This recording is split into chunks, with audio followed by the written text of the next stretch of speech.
А вы уверены, что ваши документы — настоящая ситуация, которая потрясла многих, а семья не знает, что делать? Подписывайтесь на обновление, точно будете в курсе всего самого важного. Суд Мачинского района лишил гражданства Шахидама Ахмадову и наложил на нее крупный штраф за подделку документов. Шахидама Ахмадова, которая ранее имела гражданство Узбекистана, получила таджикский паспорт после того, как вышла замуж за уроженца Таджикистана. После 12 лет семейной жизни и проживания в Таджикистане сотрудники милиции Матчинского района в ходе расследования установили, что документы этой женщины являются поддельными и были получены незаконно.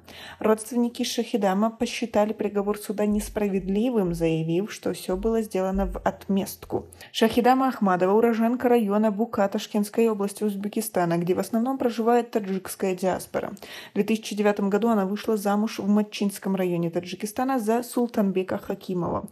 В том же году при помощи родственников она получила таджикский паспорт. Однако 2 года назад, после конфликта, один из ее родственников сообщил участковому инспектору, что паспорт Ахмадовой фальшивый. И это утверждение стало причиной того, чтобы у нее изъяли паспорт. Шахидама Ахмадова — жительница Матчи. Моя мать заболела и обратилась в правоохранительные органы с просьбой вернуть мой паспорт, чтобы я съездила к матери и хотя бы успела подержать ее за руки перед смертью. Но меня никто не слышать не хотел.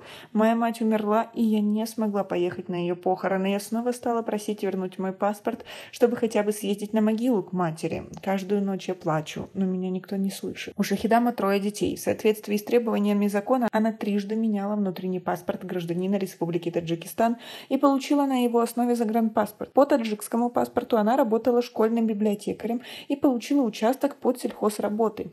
На основании таджикского паспорта были выданы свидетельства о рождении 3 ее детям. Теперь у меня нет документов, просто сижу дома. У меня изъяли землю, выгнали с работы в школе. Осталась с 3 детьми и никуда не могу поехать. Я вынуждена была обратиться к медиа.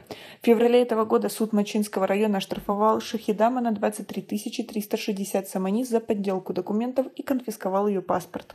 Она задается вопросом, почему в суде она одна сидела на скамье подсудимых, почему не были привлечены к ответственности сотрудники паспортного стола, выдавшие якобы поддельные документы.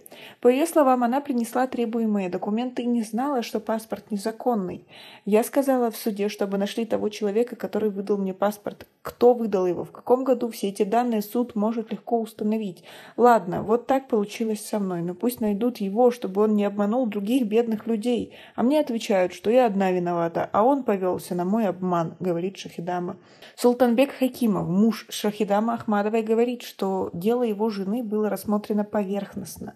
Супруги в растерянности и не знают, что делать. Они не могут выплатить штраф в течение 8 месяцев. Около 2 гектаров сельхозугодий, принадлежащих Шахидама Ахмадовой, власти вернули предыдущему владельцу и лишили таким образом эту семью источника дохода.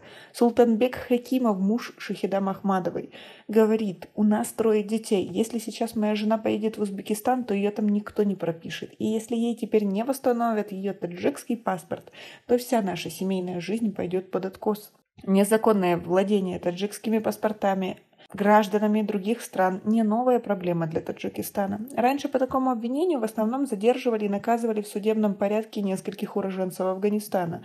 И во всех этих случаях, утверждают юристы, должны быть привлечены к ответственности должностные лица органов, выдающих паспорта, так как в большинстве случаев именно они вводят обратившихся к ним в заблуждение в обмен на деньги и незаконно выдают им паспорта. А как вы относитесь к такой ситуации? Как вы думаете, действительно ли должны найти всех сотрудников и наказать? Ведь они могли обмануть еще многих людей. У нас пока на этом все. Оцените наше видео подпиской и лайком. До скорой встречи.